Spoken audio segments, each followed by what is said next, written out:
और आइए अब आपको बताते हैं कि आखिर रशिया और यूक्रेन के बीच तनाजा क्या है।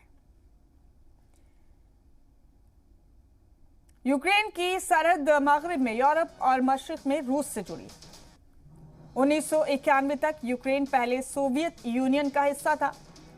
नवंबर 2013 में तनाजा शुरू हुआ और 2013 में विक्टर यानुकोविच की कीव में मुखालफत हुई।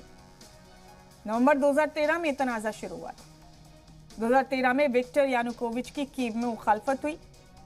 विक्टर यानुकोविच को रूस की हिमायत हासिल थी।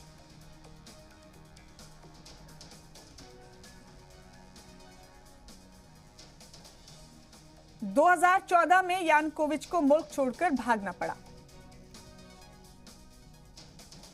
इससे खफा होकर रूस ने क्रीमिया पर कब्जा कर लिया और इसके बाद वहां के अलैदगी पसंदों को हिमायत दे दी।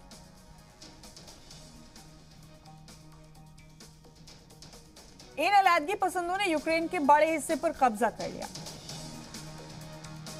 रूसी हामी अलैदगी पसंद और यूक्रेन फौज के बीच जद्दोजहद हुई। यूक्रेन के सोवियत यूनियन से अलग होने के बाद दोनों ममालिक में कई बार जंग हुई। 1991 में सोवियत यूनियन से अलग हुआ था यूक्रेन। रूस नहीं चाहता था कि यह नाटो में शामिल हो। वही अमेरिका और ब्रिटेन समेत दुनिया के 30 ममालिक नाटो के रुकन हैं फिलहाल।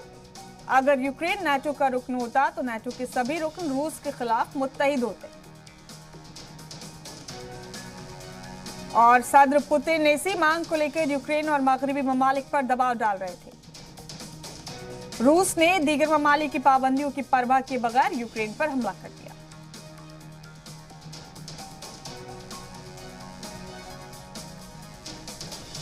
तो तनाजा बता रहे हैं आपको क्या है यूक्रेन और रशिया के बीच।